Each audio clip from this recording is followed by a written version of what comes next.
बिना भिसारे बुली पारिबे देश कौन जानते कि? तेबे जानतु। भारतीय नागरिक बिना भिसारे 59 देश को जाइपारे। पासपोर्ट इंडेक्स रे एने सूचना दि जाइए। विश्व पासपोर्ट रैंकिंग रे भारत 77तम स्थान रे रही। विश्वर विभिन्न देशर पासपोर्ट रो भिसा फ्री यात्रा संख्या को आधार करी ए रैंकिंग जारी करा जाइए। गत वर्ष भारत 85तम स्थान रे रहिथिला। अन्यपटे पाकिस्तान ए रैंकिंग रे 96तम स्थान रे रही। फल भारत 8म स्थान उपर को उठी और रैंकिंग रे सुधार थिबा बेले भिसामुक्त यात्रा संख्या रे अवनति होइछि।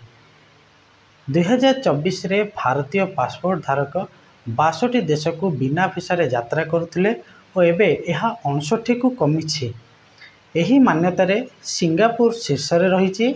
सिंगापुर पासपोर्टधारी नागरिक 193 देश को बिना भिसारे यात्रा करिपारिबे। एथि सहित 190 देश को बिना भिसारे यात्रा करने को अनुमति पाइथिबा जापान और दक्षिण कोरिया जुग्म भावे द्वितीय स्थान रे रहिछन्ति। सेहीपरि Denmark, Finland, France, Germany, Ireland, Italy और स्पेन मिलित भावे तृतीय स्थान रे रहिछन्ति।